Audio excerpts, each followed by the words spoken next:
안녕하십니까? 여호와의 이름을 부르라. 오늘은 여호와의 이름을 부르라라는 제목으로 하나님의 말씀을 전하고자 합니다. 먼저 주제 성경 말씀을 보도록 하겠습니다. 로마서 10장 13절 말씀과 요엘서 2장 32절 말씀입니다. 함께 읽어보도록 하겠습니다.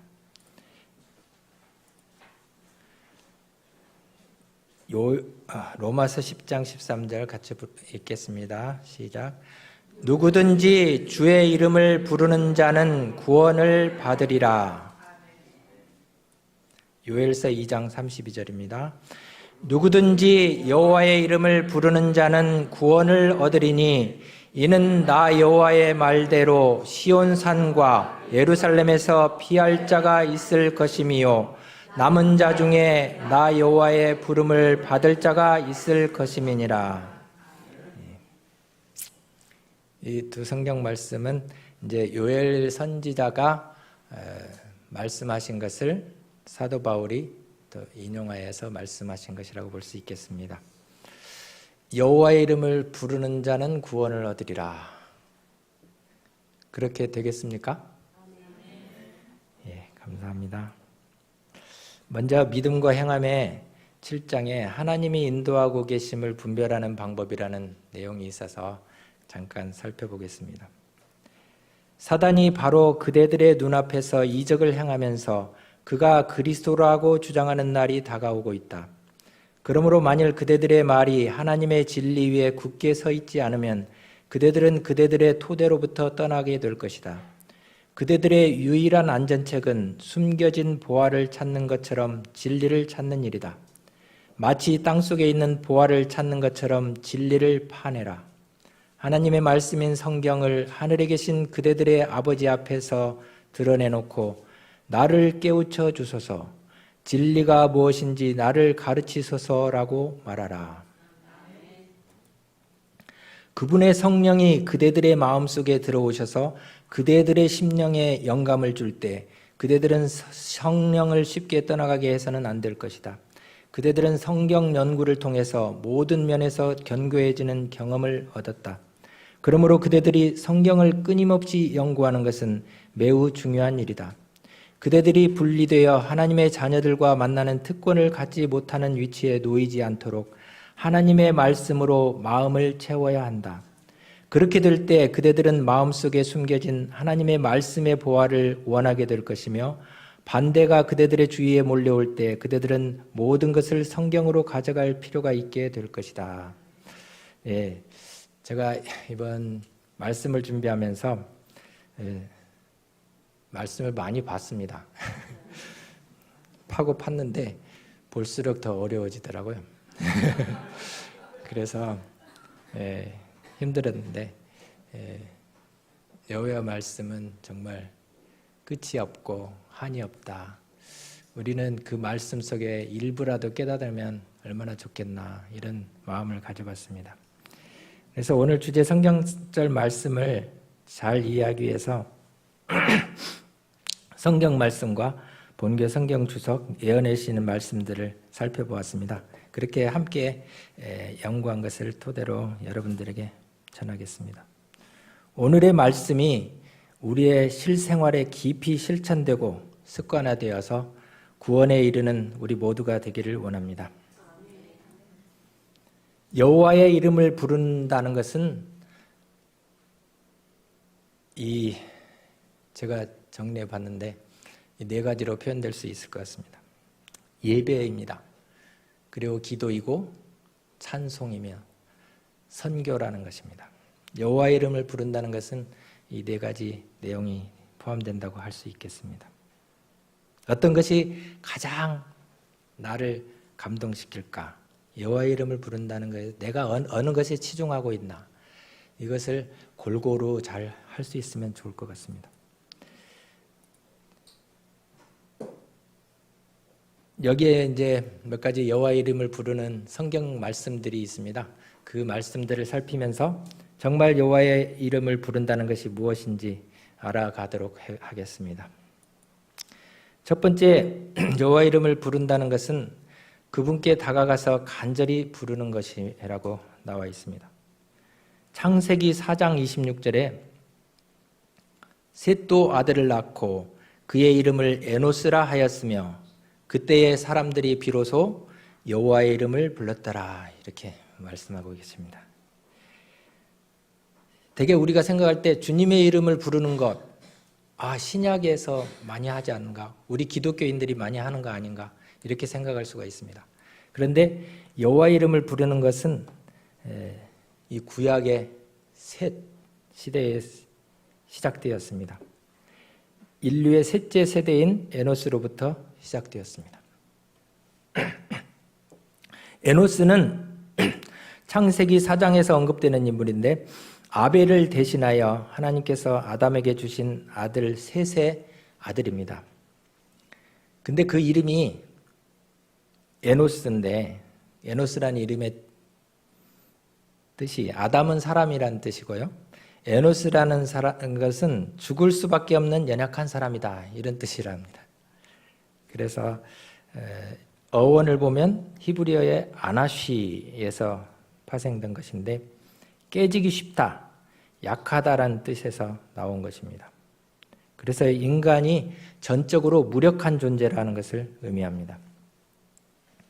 이제 살인자 가인의 자손들은 하나님 없이도 우리는 잘 살 수 있어, 이렇게 생각하면서 성을 쌓고 자기들의 이름을 또 붙이기도 하죠. 산업을 일으켰으며 문명을 발전시켜 나갑니다. 그러나 거기에는 인간의 한계와 탐욕과 전쟁과 폭력만이 있을 뿐입니다. 사람의 허망함을 셋의 자손들은 목격하게 됩니다. 셋의 자손들, 즉 죽을 수밖에 없는 존재가 인간임을 깨달은 에노스와 그 일가는 하나님을 기억하고 하나님을 예배하게 됩니다. 자연스럽게 여호와 곧 영원하신 분의 이름을 부르기 시작하였습니다. 죽을 수밖에 없는 존재 에노스가 저의 이름이기도 한 것입니다. 이제 나는 하나님을 예배합니다. 에노스의 시대에 보다 공식적인 예배가 시작되었다. 물론 사람들은 에노스의 출생 이전에도 여호와를 불렀으나 시간이 경과하면서 보다 공공연한 구분이 여호와를 섬기는 자들과 그분을 멸시하는 자들 사이에 생겼다. 여호와의 이름을 불렀더라라는 표현은 여기에서처럼 공중 예배를 지칭하기 위하여 구약에서 자주 사용되고 있다. 그래서 여호와의 이름을 부른다는 것은 공적으로 자신의 신앙을 표현하는 것입니다. 우리가 무슨 일을 시작할 때 예배로 시작하죠. 그래서 나의 사업과 하는 일에 하나님을 주인으로 모신다는 것을 표현하는 것입니다. 우리가 다른 사람들에게 나의 주인은 하나님이라는 사실을 공표하는 것은 중요합니다. 우리의 신앙을 퍼뜨리는 것이 하나님이 원하시는 바입니다. 예배를 중요시하는 우리의 삶이 되기를 간절히 바랍니다. 이 창세기 4장 26절의 다른 번역을 보면 표준 새 번역에 그때에 비로소 사람들이 주의 이름을 불러 예배하기를 시작하였다, 이렇게 나와 있고, 공동 번역에는 그때의 에노스가 비로소 야훼의 이름을 불러 예배하였다, 이렇게 나와 있습니다.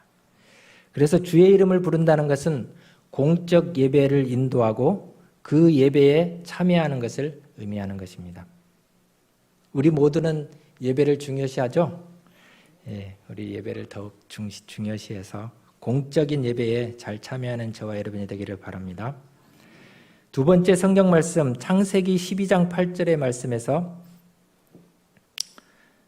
거기서 베델 동쪽 산으로 옮겨 장막을 치니 서쪽은 베델이요 동쪽은 아이라. 그가 그곳에서 여호와께 제단을 쌓고 여호와 이름을 부르더니. 이 말씀에서 아브라함이 제단을 쌓고 예배드리는 모습을 볼 수가 있습니다. 우리가 성경 말씀에서 창세기의 아브라함의 여정을 보면은 항상 이동하는 곳마다 제단을 쌓고 예배를 드린 모습을 볼 수가 있었습니다. 자, 아브라함의 여정을 이 지도에서 한번 살펴보면 아브라함은 자기 고향 우르를 떠나라는 부름을 받고 우르에서 숭배되던 신과 동일한 월신에서 바쳐진 하란까지 이동하였습니다. 그래서 하란에서 그 아버지 데라가 죽었을 때 그는 하나님의 부르심에 응해서 가나안으로 이동했죠. 가나안으로 이동해서 세겜과 베델에서 멈추었다가 또 남방지방 네게부 지방으로 이렇게 이동하였습니다. 그 후에 기근 때문에 애굽에서 바로를 방문했고 그 다음에 롯과 함께 헤브론 근처에서 이렇게 돌아왔습니다. 여기 이동한 거리를 계산해 보면 2,400km라고 합니다. 상당히 많은 거리를 이동하였죠. 하나님의 인도하심을 따라 이동한 경로를 우리가 바라보는데 우리의 신앙 여정은 어떠한지 한번 정리해보고 생각해보면 좋겠습니다.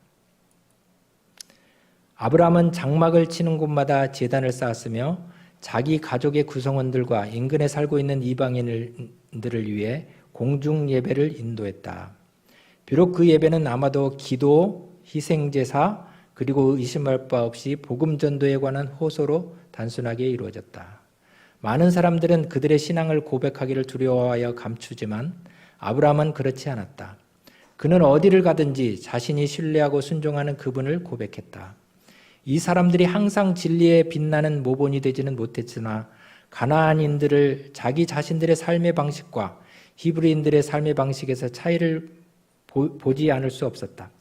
그들의 심판 시간이 왔을 때 그들은 하나님에 관해 배울 수 있는 모든 기회를 하나님이 그들에게 제공했음을 부인할 수 없었을 것이다.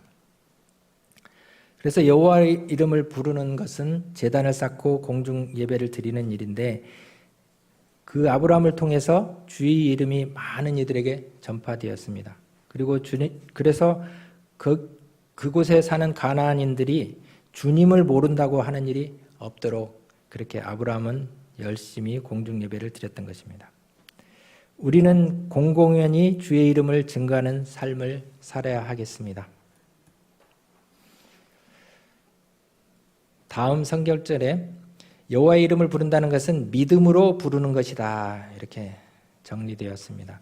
시편 99편 6절에 그의 제사장들 중에는 모세와 아론이 있고 그의 이름을 부르는 자들 중에는 사무엘이 있도다. 그들이 여호와께 간구하며 응답하셨도다. 이렇게 나와 있습니다. 시편 99편을 한번 쫙 묵상하면서 읽어보면 참 좋은 시편이라고 볼 수가 있습니다. 시간이 되면 여기서 하려고 했지만 시간이 너무 짧으니까 집에 가서 한번 읽어보십시오. 그러면 많은 은혜가 있을 것입니다. 여호와의 이름을 부른 사람들의 구약 성경의 예로 시편 99편에 모세, 아론, 사무엘이 언급되었죠. 그들의 기도가 응답되었다고 기록하고 있습니다. 기도의 사람들이라고 볼 수가 있겠죠. 여기 모세와 아론은 하나님을 섬겼던 대표적인 거룩한 사람들 몇을 사례로 제시한다. 시편 99편에 그들은 동포들을 위해서 중보하였고 그들의 기도는 응답을 받았다. 그 속에 함축된 의미는 모두 제사장이건 백성들이건 다 여호와를 섬겨야 한다는 것이다. 하나님은 오늘날 많은 중보자를 필요로 하신다. 그래서 지금은 만인 제사장이라 하잖아요. 우리 모두가 제사장의 역할을 한다는 거죠. 지금 중보가 많이 필요하다고 합니다. 요즘에 강경 집사님께서 우리를 위해서 중보해 주시고 기도해 주셔서 감사합니다. 또 일반적으로 모세는 제사장은 아니죠. 그런데 여기서 제사장들 중에 계수된 것은 아마도 그의 영적인 지도자의 위치와 성소와 관련된 그의 직무 때문인 것으로 보인다. 사무엘이 언급되어 있는데 사무엘은 모세와 아울러 특별히 사무엘이 언급된 것은 기도로 하나님과 함께하는 능력을 가졌기 때문일 것으로 보인다. 사무엘에게 기도를 구하면 모든 것이 성취되는 것이죠. 지금 우리가 하나님을 믿고 하나님을 부르는 자들인데 나에게 와서 무엇을 구하면 하나님께 구해서 그들의 소원을 들어줄 수 있다. 이거는 참 좋은 역할이겠죠. 제사장의 역할을 하는 것으로 다른 사람들을 위해 기도하며 그들을 하나님과 연결시키기 위해 노력하는 것이 이 여호와의 이름을 부르는 것입니다. 우리도 이제 제사장으로서 다른 사람들의 구원을 위해 봉사하는 자들이 다 되기를 간절히 바랍니다. 이 시편 99편 6절에 이름이라는 말이 나와 있는데 이 이름이라는 말은 존재 자체를 의미합니다. 또 이 이름은 그 존재의 본질이나 품성을 강조하여서 나타내는 것입니다. 그래서 여호와의 이름을 부른다는 것은 하나님이라는 존재 자체를 인정하고 그분의 존재의 본질을 이해하면서 그분과 깊은 관계를 형성하고 그분의 품성을 재현해내는 것입니다. 우리 모두가 여호와의 구원에 감격하기를 원합니다. 또 시편 145편 18절의 말씀에 여호와께서는 자기에게 간구하는 모든 자, 곧 진실하게 간구하는 모든 자에게 가까이 하시는도다. 이 말씀에서 보면 우리가 진실로 하나님을 부르게 되면 하나님이 우리에게 더 가까이 계시겠다고 하는 약속이 들어져 있습니다. 요한복음 4장 23절에 아버지께 참되게 예배하는 자들은 영과 진리로 예배할 때가 오나니 곧 이때라. 아버지께서는 자기에게 이렇게 예배하는 자들을 찾으시느니라 이렇게 나와 있는데 이 구절에서 하나님께서 우리가 신령과 진정으로 그분을 경배하기를 좋아하신다는 것을 알 수 있습니다. 그분은 우리의 기도가 길든 짧든 아름다운 말이든 상관하지 않으십니다. 오히려 그분은 우리가 마음속으로 그분께 말을 하는지 여부에 관심을 가지십니다. 우리가 마음으로 하나님과 대화하고 하나님께 우리의 마음을 토로하는 것, 이것이 중요하다고 하겠습니다. 근데 우리가 많은 경우 기도할 때 이러죠. 바빠가지고 주의 깊게 기도하지 못하고 한두 문장으로 뒤죽박죽 이렇게 기도할 때가 많습니다. 또 찬양할 때 그 몇 구절을 암송하면서 찬양 부르기도 하고 이 모든 것은 우리 마음속의 말이 아닙니다. 때때로 우리는 예수의 가르침을 기꺼이 지키겠다고 기도하면서 문제가 있을 때는 항상 우리의 생각에 따라 행동을 합니다. 그러면 이런 기도는 어떻게 되는 걸까요? 하나님을 기만하는 거짓 기도가 되고 하나님께는 역겨운 기도가 될 것입니다. 하나님은 우리가 진심으로 그분을 대하고 진정으로 그분을 의지하는 것을 바라십니다. 이제 세 번째, 여호와의 이름을 부른다는 것은 여호와를 찾는 것입니다. 여호와를 찾아본 경험들이 있으십니까? 어떨 때 찾게 됩니까? 즐거울 때 찾죠. 행복할 때 하나님을 찾게 됩니다. 그런데 스가랴 13장 9절에 내가 그 3분의 1을 불 가운데에 던져 은같이 연단하며 금같이 시험할 것이라. 그들이 내 이름을 부르리니 내가 들을 것이며 나는 말하기를 이는 내 백성이라 할 것이요 그들은 말하기를 여호와는 내 하나님이시라 하리라. 이 성경 말씀을 보면은 어떤 연상이 됩니까? 하나님의 심판이 연상되죠. 심판과 구원에 대한 예언의 말씀인데 하나님은 이스라엘 백성 중에서 3분의 1을 멸망시키고 3분의 1은 불로 정화하시고 남기실 것이라고 예언하셨습니다.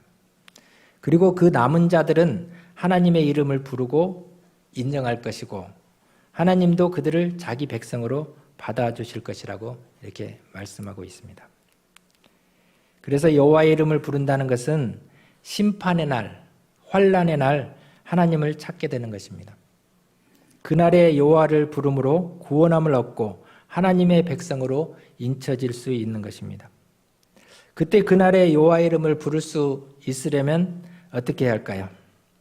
오늘 이 시간, 지금 주님의 이름을 부르고 주님을 경험해야 합니다.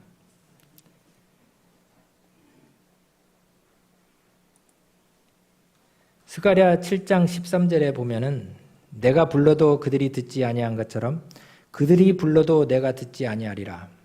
만군의 여호와가 말하였느니라.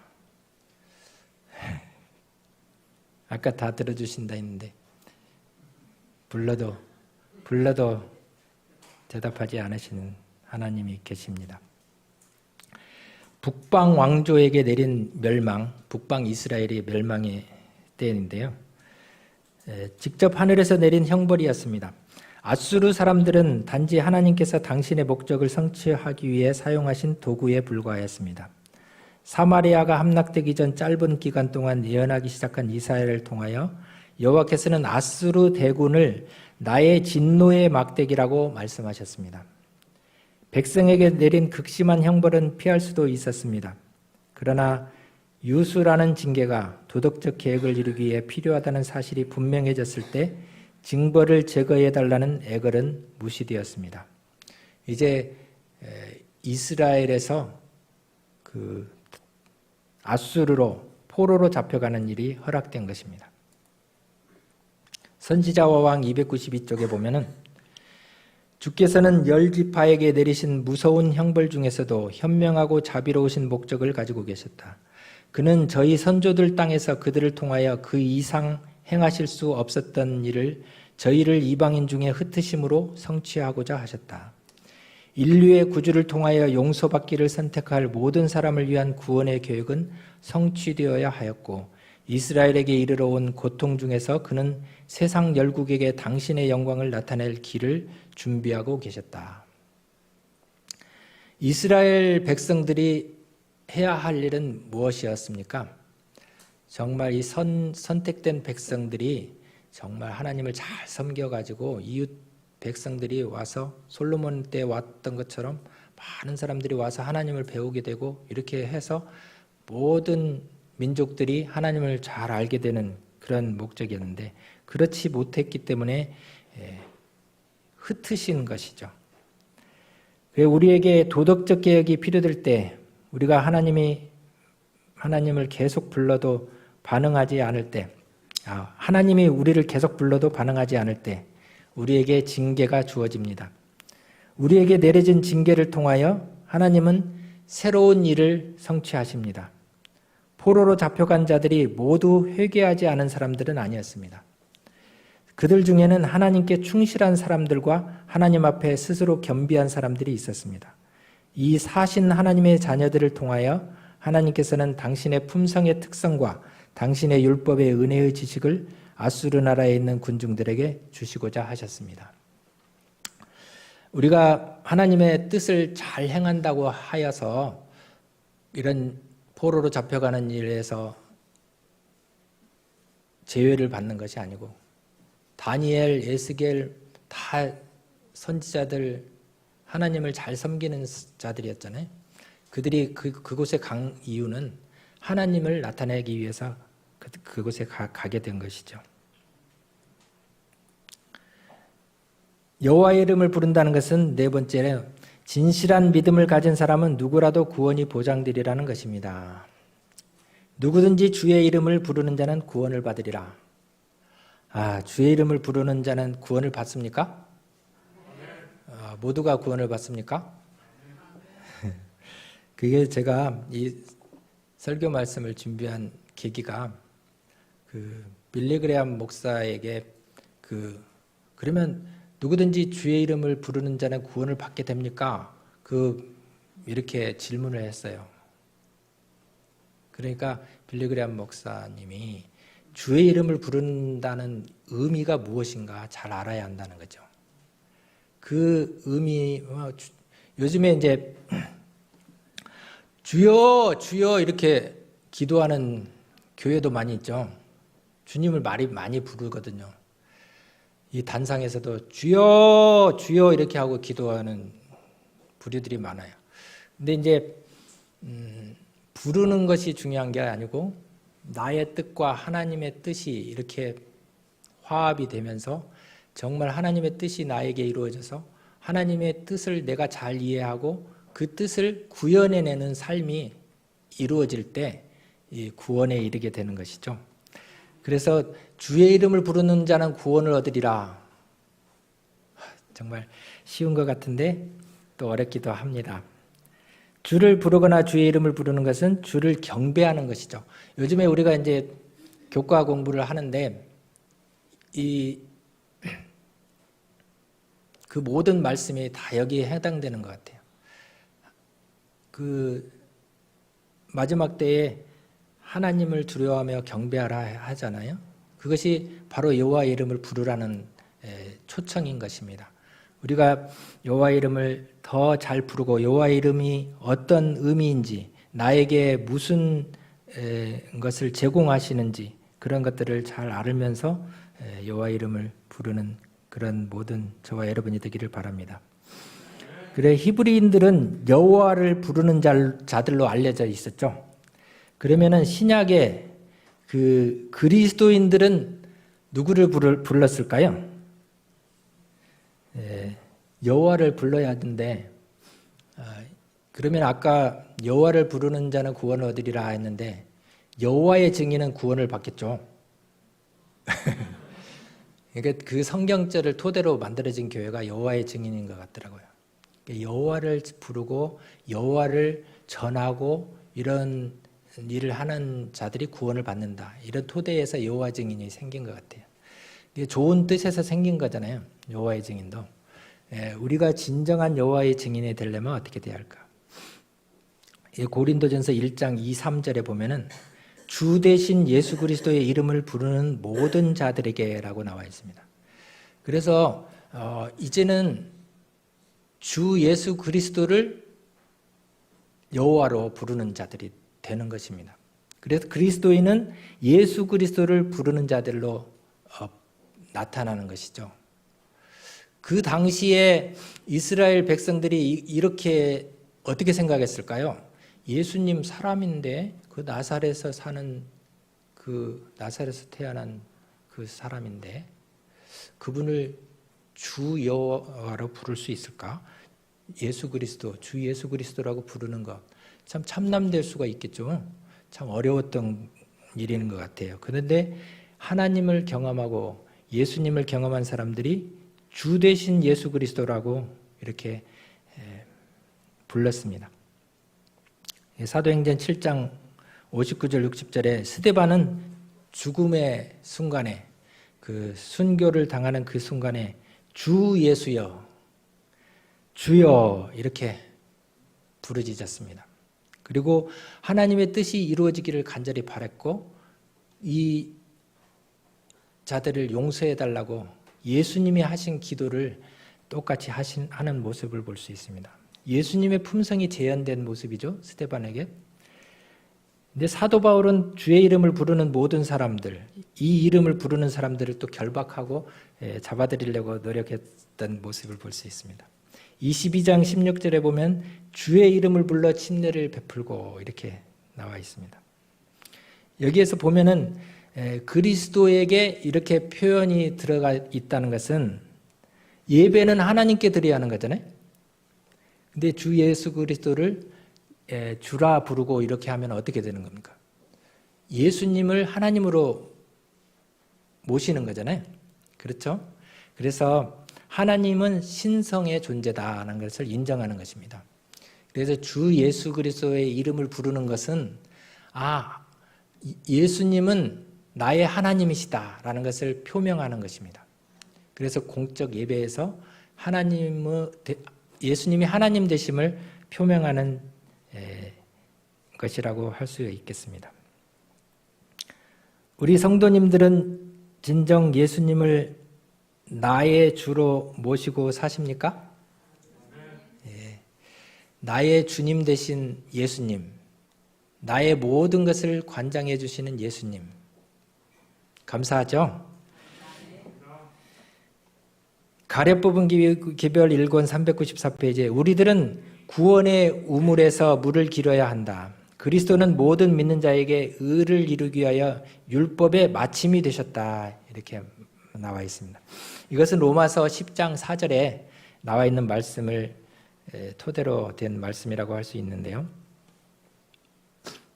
제가 이 로마서 10장에 그 13절에 주의 이름을 부르는 자는 구원을 받는다고 했잖아요.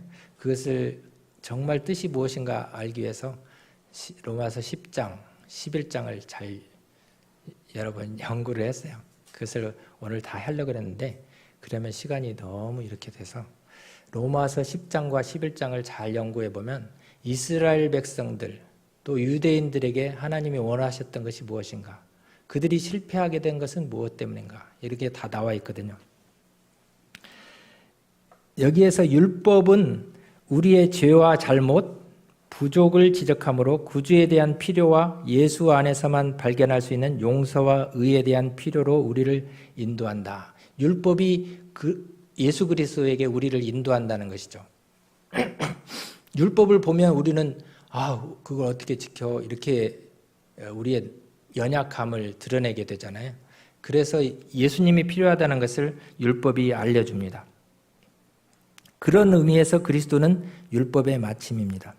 왜냐하면 그리스도는 율법이 우리를 인도해 주려고 했던 종착점이기 때문입니다. 그래서 율법이 우리를 예수님에게 이르도록 해주는다는 것이죠. 여기에서 마침이라는 말은 텔레오라는 말인데 목표 또는 목적으로 해석할 수도 있다고 합니다. 그리스도에는 율법이 우리를 인도하고자 하는 최종 목표입니다. 예수님은 율법의 마침이 되셨습니다. 이제 우리는 자신의 의를 바라보지 말고 그리스도의 의와 은혜의 시선을 고정시켜야 합니다. 성경은 율법을 반대하지도 않고 무시하지도 않습니다. 오히려 율법은 성경에서 매우 중요한 위치를 차지합니다. 그것은 우리에게 높은 표준을 제시하고 그리스도를 주목하도록 이끕니다. 우리로 하여금 우리가 얼마나 부패했고 무력한지 인정하게 합니다. 그리고 오직 그리스도 안에서만 의가 실현된다는 믿음으로 우리를 인도합니다. 그래서 율법을 잘 이해하면 예수 그리스도를 찾게 되고 예수 그리스도가 우리에게 필요하다는 것을 알게 된다는 것입니다. 그런데 예수님이 그 율법의 마침이 된다는 것이죠. 율법을 모든 것을 이루어 주신다는 것이죠. 구원의 우물인 예수 그리스도를 우리 모두 의지하도록 하면 좋겠습니다.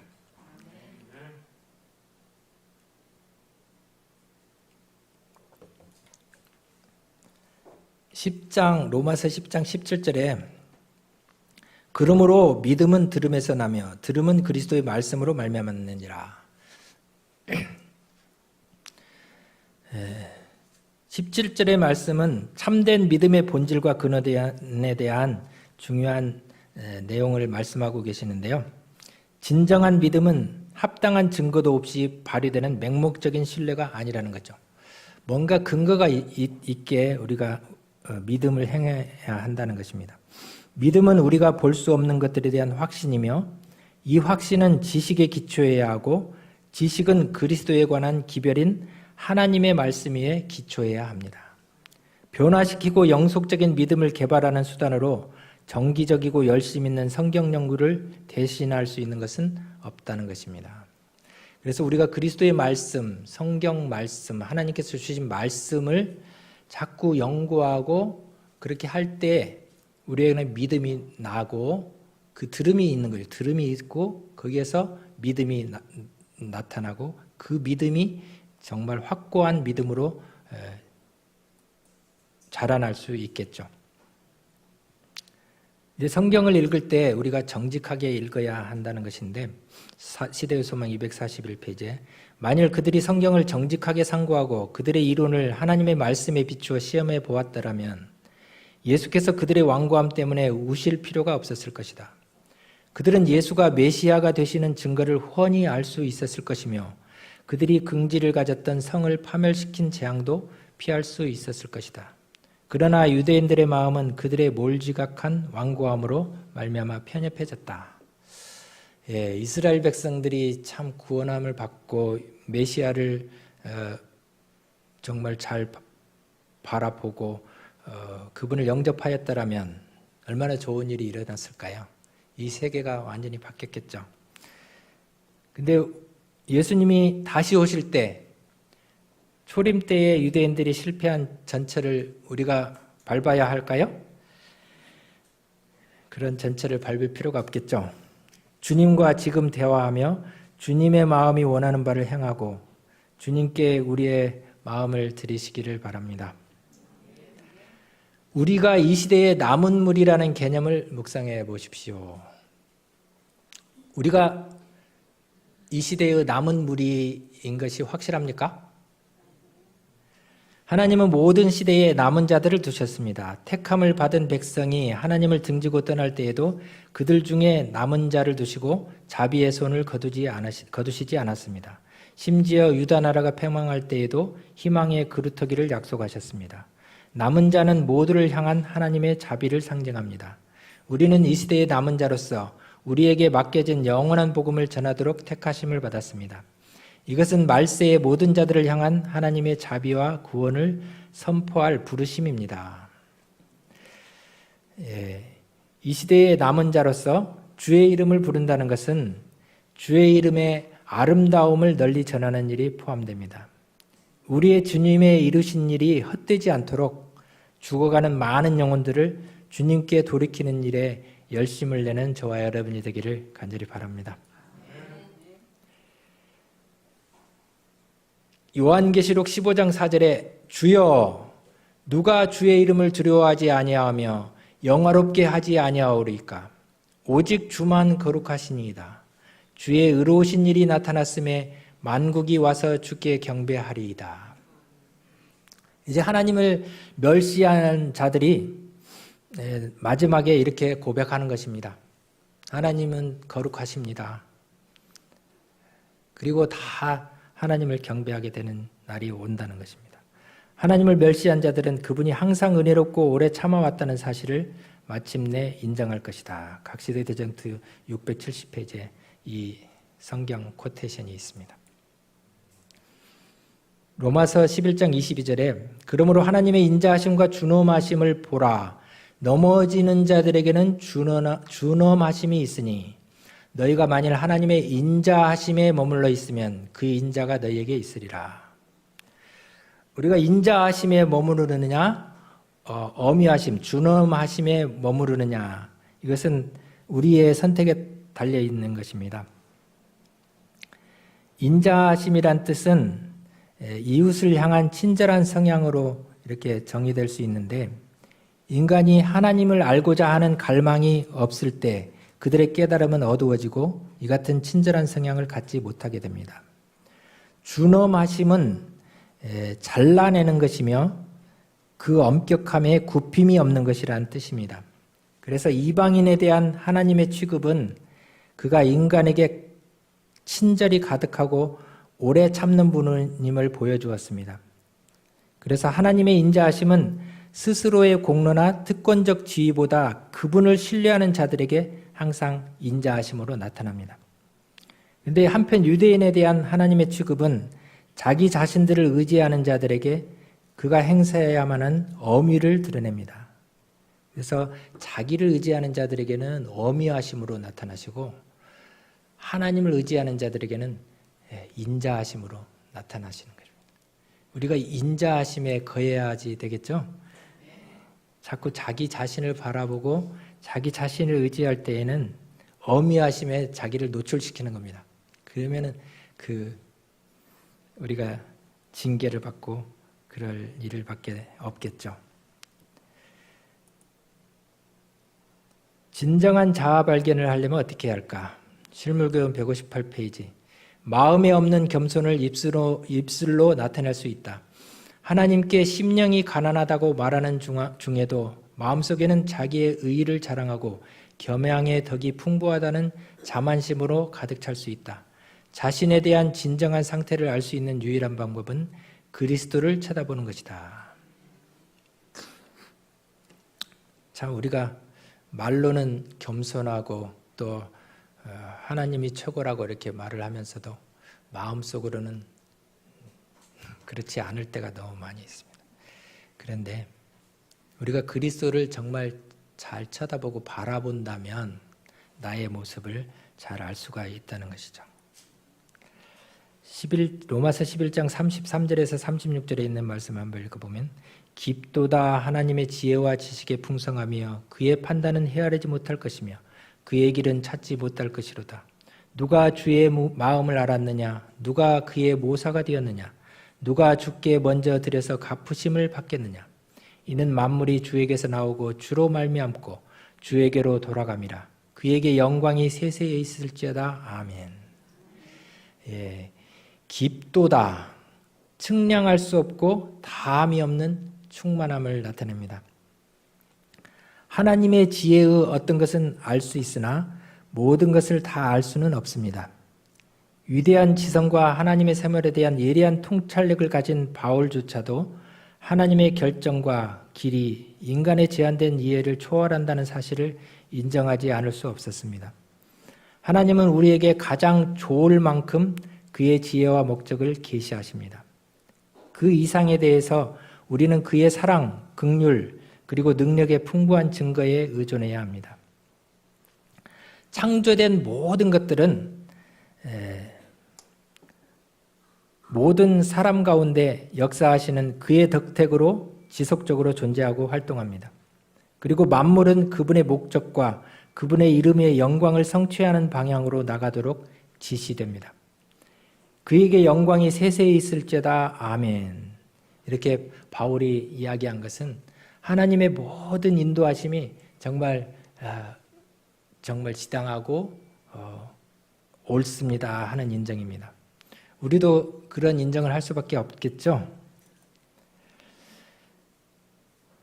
유대 민족을 하나님은 사랑하십니다. 그 실패했다고 하는 유대인들을 통해서 우리가 하나님을 알게 되었습니다. 우리가 살고 있는 이 세상에는 이루어야 할 막중한 과업이 있다. 주님께서는 이방인들이 모이게 될 것이라고 말씀하셨으며 이방인들뿐 아니라 유대인들도 모이게 될 것이라고 선언하셨다. 유대인들 가운데는 개종하게 될 사람이 많이 있으며 그들을 통하여 우리는 비치는 등불처럼 퍼져나가는 하나님의 구원을 보게 될 것이다. 어디를 가든지 유대인들이 있으므로 현대 진리 빛이 그들에게도 소개되어야 한다. 그들 중에는 빛으로 나와서 놀라운 능력으로 하나님의 율법의 불변성을 선포할 많은 사람들이 있다. 지금 유대인들이 많이 우리 교회로 또 하나님 편으로 속하고 있나요? 그 느끼십니까? 유대인들 중에 정말 하나님께 돌아올 자들이 많이 있다는 것입니다. 근데 특별히 우리 교회로 돌아올 사람들이 많이 있다는 거예요. 안식일을 우리가 가지고 있잖아요. 그리고 하나님의 율법을 중요시 하잖아요. 그것을 잘 이해한다면 당연히 우리 교회로 돌아와야죠. 그래서 마지막 때에 우리와 유대인들이 협력해서 많은 일을 이룰 수 있다는 것입니다. 한 국민으로서 이스라엘의 실패에도 불구하고 구원을 받을 만한 자들로서 상당히 많은 무리가 그들 중에 남아 있었다. 초기 그리스도 교회가 세워졌을 때 이 교회는 나사렛 예수를 그들이 기다려온 분으로 인정한 충실한 유대인들로 구성되었다. 복음 기별의 마지막 선포에 있어서 지금까지 무시되었던 계층의 백성들을 위하여 특별한 사업을 해야 하는 이때 하나님께서는 당신의 사자들이 세상 각처에서 발견되는 유대인들에게 특별한 관심을 가지기를 기대하신다. 초림 시의 남은 자들이, 유대의 남은 자들이 그리스도 교회를 이루는 일에 주초를 쌓았습니다. 이 마지막 때에도 마찬가지라는 겁니다. 이 유대인의 역할이 중요하다는 것입니다. 근데 이제 되게 이렇습니다. 개신교들은 더 그런데 우리는 유대인들에 대해서 막 무시하는 경향이 있는데 우리 교회는 좀 덜하겠죠. 근데 개신교들은 그래요. 유대인들은 실패했고 저들은 멸망당할 자들이고 이게 다 이렇게 하는 경우가 많아요. 근데 개신교도들 중에도 지금 요즘에 예루살렘을 중요시하면서 예루살렘에 돌아가는 자들에게 관심을 갖는 사람들도 많이 있더라고요. 우리가 이제 예루살렘으로 모일 일이 있는 경우도 있을 수가 있거든요. 그게 이제 영적으로 표현된 것이지만 또 그게 실제로도 이루어지는 수도 있거든요. 우리가 그 말씀의 기초에서 유대인들의 역할에 우리가 주목할 필요가 있겠습니다. 디모데후서 2장 22절에 또한 너는 청년의 정욕을 피하고 주를 깨끗한 마음으로 부르는 자들과 함께 의와 믿음과 사랑과 화평을 따르라. 청년의 정욕을 피한다는 것은 내 자신의 그런 모든 것들을 청년들은 그냥 막 하려는 거에 많잖아요. 우리도 청년들과 똑같을 수도 있습니다. 참을성 없는 자기 주장과 젊은이들이 자주 드러내는 여러 특성을 이 청년들의 정욕이라고 표현했고요. 깨끗한 마음은 불의에서 떠난 사람들, 깨끗하게 된 사람들의 마음이라고 표현할 수 있겠습니다. 그들과 함께 이렇게 어울릴 때에 우리에게 나타날 수 있는 것은 의와 믿음과 사랑과 화평, 이것이 이루어진다는 것입니다. 우리 교회에 의와 믿음과 사랑과 화평이 풍성하게 이렇게 이루어졌으면 좋겠습니다. 우리 주 예수 그리스도의 오심을 사모할 뿐만 아니라 촉진시키는 것은 모든 그리스도인의 특권이다. 주의 이름을 공언하는 모든 사람들이 그에게 영광을 돌리는 열매를 맺는다면 온 세상에 얼마나 신속히 복음의 씨가 뿌려질 것인가. 마지막 수확이 신속히 무르익으면 그리스도께서 귀중한 곡식들을 거두기 위하여 오실 것이다. 주의 이름을 부르는 특권을 누리는 자들로서 주님의 날을 앞당기는 일에 최선을 다하는 우리 모두가 되었으면 좋겠습니다. 우리는 실제적인 봉사를 통해서 주의 이름을 영화롭게 해야 하고 우리의 온갖 능력을 다해 하나님을 찬양해야 한다. 우리의 봉사, 찬양 이런 것들이 주의 이름을 부르는 일입니다. 주의 이름으로 행하는 일은 아무리 작은 일일지라도 반드시 성공하게 하실 것이다. 주의 이름을 의지해서 하는 모든 일 성공할 수 있다 하신다는 약속입니다. 감사하죠? 마지막으로 부조와 선지자에 있는 말씀을 한번 읽어보고 마치도록 하겠습니다. 그리스도께서 친히 아들을 믿는 자는 영생이 있고 아들을 순종치 아니하는 자는 영생을 보지 못하고 나더러 주여 주여 하는 자마다 천국에 다 들어갈 것이 아니요 다만 하늘에 계신 내 아버지의 뜻대로 행하는 자라야 들어가리라 고 말씀하셨다. 요한계시록에서 그분은 그 두루마기를 빠는 자들은 복이 있으니 이는 저희가 생명나무에 나아가며 문들을 통하여 성에 들어갈 권세를 얻으려 함이로다 고 선언하신다. 인간의 최종적인 구원과 관련하여 이것이 하나님의 말씀에 나타난 유일한 특징이다. 우리가 선택할 수 있는 것은 이것이라는 것입니다. 그 다음 말씀에 두려움과 떨림으로 자기 자신의 구원을 이루는 영혼은 택함을 받고 갑옷을 입고 믿음의 선한 싸움을 싸우는 사람도 선택함을 받았다. 깨어 기도하며 성경을 연구하고 시험에서 도망치는 사람과 꾸준한 신앙을 가지고 하나님의 입에서 나오는 모든 말씀을 순종하는 사람은 다 택함을 받을 것이다. 구속을 위하여 마련된 것들은 모든 사람에게 제한 없이 주어지지만 구속의 결과는 그 조건들에 응한 자들이 누릴 것이다. 그래서 제가 정리해봤어요. 이 네 가지. 두려움으로 떨림으로 자기 자신의 구원을 이루는 영혼, 갑옷을 입고 믿음의 선한 싸움을 싸우는 사람, 깨어 기도하며 성경을 연구하고 시험에서 도망치는 사람, 꾸준한 신앙을 가지고 하나님의 입에서 나오는 모든 말씀을 순종하는 사람, 이런 사람을 되어서 제한 없이 주어지는 그 구원의 초청에 우리가 응답하는 저희들이 되기를 간절히 바랍니다. 이사야 55장 6절에 너희는 여호와를 만날 만한 때에 찾으라 가까이 계실 때에 그를 부르라 이렇게 말씀하십니다. 주님께서 부르시는 지금 주님을 만나고 찾는 우리 모두가 되었으면 좋겠습니다. 감사합니다.